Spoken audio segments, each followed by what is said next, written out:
اور یہ تینوں بڑی جماعتیں اور اس کی قیادت وہ تو اخلاقیات نامی چیز سے بالکل تحید آمن ہیں۔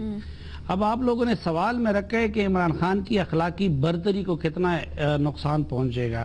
اب پہلے تو آپ لوگوں نے پھر یعنی کہ یہ فرض کر لیا ہے کہ وہ کسی برتر پوزیشن پہ فائز ہیں۔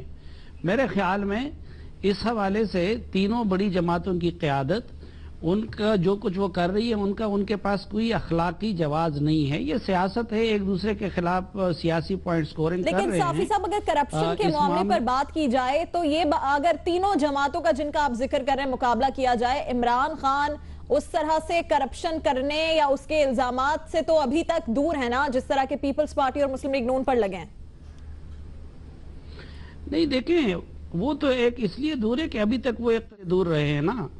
اگر وہ زرداری صاحب اور نواز شریف صاحب کی طرح حکمران رہیں اور اس کے بعد پھر معاملہ اتنا صاف ہو۔ دوسری بات یہ ہے کہ انسان جس طرح ہوتا ہے اس طرح کے لوگوں کو ساتھ رکھتا ہے۔ تو آج کل ان کی ٹیم میں ان کے آگے پیچھے دیکھ لے کہ کس طرح کے لوگ ہیں۔ وہ بھی یہی آف شور اکاؤنٹس والے، وہ بھی یہی جو ہے اسی طرح کے وہی پرانے مسلم لیگی ہے، پرانے پیپلز پارٹی والے ہیں، باقی سب کچھ ہے۔ پھر دوسری بات یہ کہ اگر مجھے جہاز مفت مل رہا ہو، مجھے گھر مفت مل رہا ہو، میں جلسے کی خواہش کروں، کروڑوں روپے خرچ کرنے والے موجود ہوں، میری ہر خواہش کی تکمیل ہو رہی ہو، تو میرا دماغ خراب ہے جو میں یہ تکلف گوارا کروں کہ اپنے لیے اکاؤنٹس بھی رکھوں اور اپنے آپ کو بدنام بھی رکھوں۔ پھر یہ کہ خیبر پختونخوا میں جو ان کی حکومت آئی ہے تو اس میں تو ہم دیکھ رہے ہیں کہ وزیر جو ہے وہ دوسرے وزیر اعلیٰ پہ الزام لگا رہے ہیں، وہ اس پہ لگا رہے ہیں۔ تو 19-20 فرق ہو سکتا ہے ان سب میں، لیکن ظاہری بات ہے کہ صرف مالی کرپشن نہیں ہے۔ سوال یہ بھی ہے کہ آپ جو سیاست کر رہے ہیں وہ کتنا آئین اور اخلاقی اصولوں کے مطابق ہے اور کتنا وہ آپ کے نعروں اور دعووں کے ساتھ ہم آہنگ ہے۔ میرے خیال میں تو اس معاملے میں نواز شریف صاحب اور عمران خان صاحب اور زرداری صاحب اور چکزئی صاحب اور ان لوگوں میں 19-20 فرق ہو سکتا ہے، باقی ہر ایک کے بس اور استطاعت اور اس کا معاملہ ہے۔ تو یہ اخلاقیات کا سوال ہی نہیں ہے، سب ایک جیسے ہیں۔ تو آپ سمجھتے ہیں کہ یہ اخلاقی برتری تحریک انصاف کے چیئرمین عمران خان کو حاصل ہے؟ اگر اس کویشچن سے لگ رہا ہے تو آپ اس پر کوئی کامنٹ ہی نہیں کر سکتے، آپ کو لگتا ہے یہ کویشچن ہی غلط ہے؟ دیکھیں، پہلی بات تو یہ کہ نواز شریف صاحب پہ جو الزامات ہیں، جس طرح وہ پوتر اپنے آپ کو ثابت کر رہے تھے اور ان کے اکاؤنٹس جو سامنے آ گئے، تو اس کے بعد کیا اخلاقی جواز ہے ان کے پاس؟ جو بندہ کابینہ کا اجلاس سالوں میں کر رہا ہو، جس نے پارلیمانی پارٹی کا اجلاس 2.5 سال بعد کیا ہو، پھر عمران خان صاحب کی اخلاق کی برتری پہ آ جائے۔ آج وہ جس اسمبلی میں بیٹھے ہیں، اسمبلی کو انہوں نے گالیاں دی تھی، اس سے استعفے دیے تھے، اس پہ حملے کر رہے تھے، تو کون سے اخلاقی جواز کے تحت وہ اس اسمبلی میں بیٹھے ہوئے ہیں؟ اور زرداری صاحب تو ماشاءاللہ وہ تو اپنی مثال آپ ہے۔ تو یہ سیاست میں اخلاقیات کا کوئی سوال ہی نہیں ہے۔ صافی صاحب اس کو ریٹ نہیں کریں گے آپ؟ نہیں، وہ ان چیزوں پہ کوئی اثر کسی کے اس پہ نہیں پڑتا۔ جو جیسا ہے، آپ کا پوائنٹ سامنے آ گیا۔ حفیظ اللہ نیازی صاحب کے پاس چلیں گے۔ حفیظ صاحب، آپ کا کیا خیال ہے اس معاملے پر؟ دیکھیں جی، میرا خیال ہے کہ جو مظہر صاحب نے یا صافی صاحب نے بات کی اس میں کیا ایڈ کروں؟ ٹٹ فار ٹیٹ ہے، جیسا کرو گے ویسا بھرو گے۔ جب دیکھیں، جب پیناما لیکس آئیں تو انہوں نے واقعتاً جو ہے نواز شریف صاحب کی جو اخلاقی حیثیت ہے اس کو متزلزل کر دیا تھا اور ایک واقعی ہنگام آ گیا تھا۔ لیکن جیسے یہ چیز آگے بڑھی اور ساتھ جس نوعیت کی بھی تھی، عمران خان صاحب کی آف شور کمپنی یا جہانگیر ترین صاحب کی یا بے نظیر صاحبہ کی یا علیم خان کی، جب یہ سامنے آئیں تو یہ وہی تھا کہ جیسے گڈ طالبان اور بیڈ طالبان۔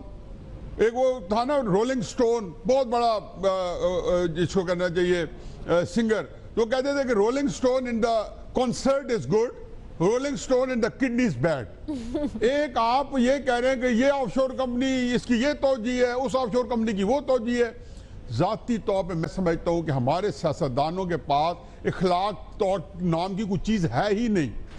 بڑے عرصے سے 30 سال سے نواز شریف صاحب کی ساری سیاست اس پہ اوپر انحصار کر رہی تھی کہ میں چھوٹی برائی ہوں، پیپلز پارٹی بڑی برائی ہے۔ یہی پیراڈائم، یہی ڈاکٹرن عمران خان صاحب لے کے آئے ہیں کہ یہ بڑی برائی ہیں، ہم چھوٹی برائی ہیں۔ اب ایشو یہ نہیں ہے کہ ہمارے اندر برائی نہیں ہے، اب وہ یہ کہتے ہیں کہ جی جو برائییں وہ موجود ہیں ان کی دیکھ لیں، ہماری وہ نہیں ہے، وہ بہت برے ہیں، ہم کم ہیں۔ بھائی پوتر تو اب کوئی بھی نہیں ہے، اور جو انہیں الزام لگائے ہیں، یہ بہت اچھی بات ہوئی ہے کہ دونوں کے پاس اب وہ الیکشن کمیشن میں چلے گئے، یہ اسمبلی میں چلے گئے، بجائے سیخ پا ہونے کے، غصہ کرنے کے، ان کو چاہیے کہ ہمیں موقع ملے۔ آپ کو لگتا ہے عمران خان کی اخلاقی برتری کو اس سے نقصان پہنچے گا؟ اگر آپ کو لگتا ہے حفیظ صاحب تو اسے کتنا ریٹ کریں گے؟ اب آپ ایک ایسی چیز کہہ رہی ہیں کہ میں سمجھتا ہوں اخلاق نام کی چیزیں نہیں ہے تو برتری کو کیا نقصان پہنچے گا؟ آپ نہیں ریٹ کریں گے حفیظ صاحب ٹائم کس چیز کا نقصان پہنچے گا؟ اس کو 10 نمبر بھی دے سکتے ہو اور 0 بھی دے سکتے ہو۔ آپ کو لگتا ہے نقصان پہنچے گا یا آپ سمجھتے ہیں کہ اخلاقی برتری ہے ہی نہیں عمران خان کی، تو پھر ہم آپ کو کوئی ریٹنگ نہیں لیں گے؟ پہنچے گا، دیکھیں نا آپ کیسے یقیناً پہنچے گا، کیسے جسٹیفائی کریں گے؟ تو پھر ہم 10 نمبر لے رہے ہیں آپ کی طرف سے۔ میں 10 سے مراد 1-2 کی گنجائش نکال لیں، 7-8 دے دیں، جتنے آپ کا دل کرتا ہے اس میں سے لگا لیں۔ 7 دے دیں یا 8؟ میں کہا 7 دے دیں، 7 دے دیتے ہیں، ٹھیک ہے حفیظ صاحب، بڑی مشکل سے آپ نے آج یہ ڈیسائیڈ کیا ہے۔ امتیاز عالم صاحب کے پاس چلیں گے۔ امتیاز صاحب، آپ کا کیا خیال ہے؟ آپ کو بھی لگتا ہے کہ پیپلز پارٹی اور مسلم لیگ نون عوام کی نظر میں جو کرپشن ان جماعتوں نے یا ان کے لیڈرز نے کی ہے، اس حوالے سے عمران خان کو یہ اخلاقی برتری حاصل نہیں ہے یا اسے کوئی نقصان نہیں پہنچے گا؟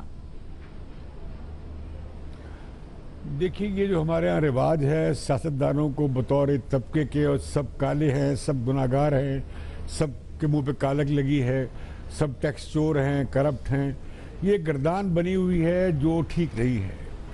میں کیسے کسی کو کرپٹ قرار دے سکتا ہوں؟ میں کون ہوتا ہوں کسی کو کرپٹ قرار دینے والا؟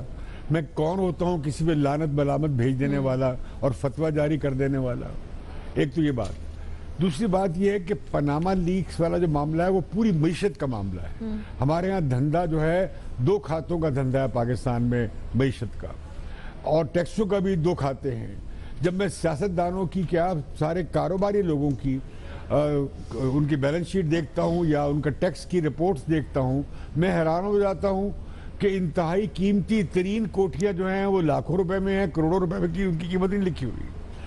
میں حیران ہوتا ہوں کہ کتنا کم ٹیکس دیتے ہیں نہ صرف سیاستدان بلکہ جو بہت دولت والے ہیں۔ تو پاکستان میں ضرورت ہے ٹیکسیشن ریفارم کی، پاکستان میں ضرورت ہے بلیک منی کو ریگولرائز کرنے کی، اسے قانونی دائرے میں لانے کی، پاکستان میں ضرورت ہے منی لانڈرنگ کو بند کرنے کی، اس کا دہشت گردی سے بھی تعلق ہے۔ ہم وہ کرتے نہیں ہیں، ہم لگ جاتے ہیں افراد کی یہ کرپٹ ہے وہ کرپٹ ہے، یہ ہوتی رہے گی کرپشن، اور لوگ پیدا ہوتے رہیں گے اور آپ جتنی چیزیں کہہ رہے ہیں امتیاز صاحب، یہ کس نے کروانی ہے؟ حکمرانوں نے کروانی ہے، اور حکمران جماعت اگر دوسری جماعت پہ جو ایک آپشن سمجھا جا رہا ہے اسی پہ کرپشن کا الزام لگا رہی ہے، وہ حکمران جماعت پہ لگا رہی ہے۔ نہیں دیکھیے نا، یہ جو مسئلہ بڑا سامنے آیا وہ 500 لوگوں کی جو فہرست آئی پاناما لیکس کے حوالے سے، وہ ایک بڑا ایشو تھا۔ اب وہ چونکہ پی ایم ایل این پہ آ رہا تھا تو لہذا انہوں نے فلاں بھی کرپٹ ہے، فلاں بھی کرپٹ ہے، عمران خان بھی کرپٹ ہے، عمران خان کی بھی آف شور کمپنی۔ اب عمران خان کی آف شور کمپنی میں اور ان آف شور کمپنیوں میں بڑا فرق ہے۔ اس نے ایک وہاں جائیداد خریدی، ٹیکس بھی دیا، وہ پیسے لے کے پاکستان آ گیا، کمپنی ختم ہو گئی۔ اس طرح بے نظیری کمپنی ختم ہو گئی جو بنائی گئی تھی کسی زمانے میں۔ تو یہ ساری چیزوں کو ہمیں ایک طرح کر رہے ہیں، وہ ٹھیک نہیں ہے۔ اب یہ جو معاملہ آیا ہے، یہ اگر عمران خان امتیاز صاحب، ہمارے پاس ایک بریکنگ ہے، آپ اس کو کچھ ریٹ کریں گے، اس کے بعد ہم بریکنگ کے لیے بریک لے رہے ہیں۔